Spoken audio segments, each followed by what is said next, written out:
Umarangkada ang mga operatiba sa isang matagumpay na drug buy-bust operation ng Regional Police Drug Enforcement Unit 6 sa Barangay Hipodromo City Proper, Iloilo City nito lamang ika-5 ng Disyembre taong kasalukuyan, kung saan nakumpiska ang tinatayang 8 milyong pisong halaga ng hinihinalang shabu. Kinilala ang mga naaresto na sina alias June, 36 na taong gulang, residente ng nasabing lugar, at ang kanyang live-in partner na si alias Tata, 26 na taong gulang at residente ng Barangay Liberation, Iloilo City Proper. Ayon kay Police Major Marvin Villanueva, Deputy Chief ng RPDEU 6, nakabili ang mga operatiba ng isang plastic sachet ng hinihinalang shabu mula sa mga suspect gamit ang 12,000 pesos na buy-bust money. Dahil dito agad silang dinakip ng mga operatiba. Na-recover mula sa dalawa ang humigit kumulang 1,200 gramo ng hinihinalang shabu na nagkakahalaga ng 8,160,000 pesos batay sa estimated standard drug price value.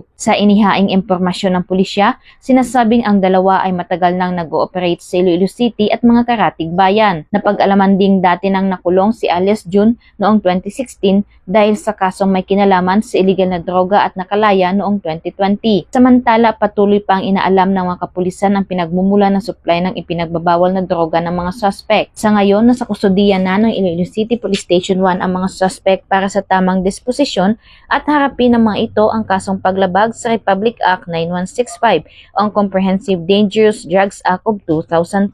Sa gitna ng patuloy na kampanya kontra illegal na droga, muling pinatutunayan ng PNP ang kanilang dedikasyon sa pagpapanatili ng kapayapaan at seguridad ng komunidad at ang walang tigil na pagsugpo sa mga sindikato ng ipinagbabawal na gamot sa rehiyon. Mula dito sa Police Regional Office 6, ako ang inyong PNN Correspondent, Patrolwoman Glidel Astrologo, alagad ng batas, tagataguyod ng Balitang Pulis.